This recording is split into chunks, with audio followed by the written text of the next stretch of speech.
Alright, so this game is called Beggar-My-Neighbor. And it's not a strategy game, it's more of a luck-based game. So, you'll take the deck of cards, you'll shuffle them, and depending on how many players you have, you'll split the deck into that many players. So if you're playing with 2 people, you have 1 deck, split it into two decks. Each of you will get a deck, and you will not look at the deck. You'll hold them face down, kind of like this, and the point of the game is to capture all the cards in the deck. And how you do that is through these 4 cards. You'll play a card, and if it's a normal card, you'll just play just like that. These are what we call... non-capture cards. No, they're called spot. Spot. These are whatever. pay. They're real words. The real word. So that's where, like, if I play 6, doesn't mean anything. She plays a 2, doesn't mean anything.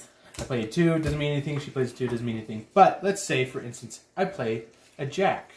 A jack means that the other person has to lay down a card, and if it's not a face card, like a queen, king, ace, or another jack, that means I would get to take that pile of cards. And he puts it on the bottom of his deck. Yeah, I'll take it and put it on the bottom. They consider it calling or saying that you're paying the person. So Jack is worth 1, so I would pay him 1. Oh, that's a bad example. What we did just before. So that's where you pay 1.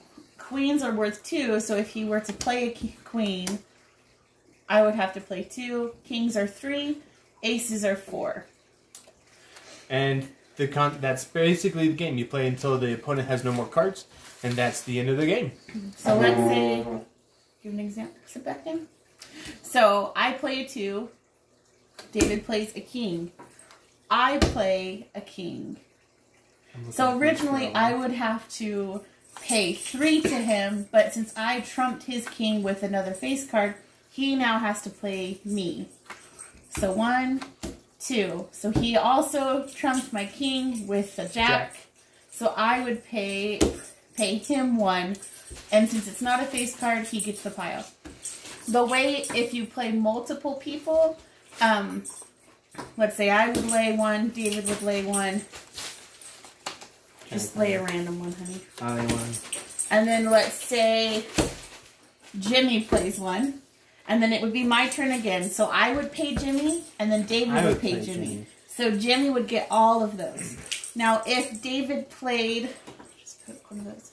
David played a jack, then it starts over. So Jimmy now has to pay David, and then I would pay David, and he would get that. So, kind of goes all the way around the table. And that's Beggar-My-Neighbor.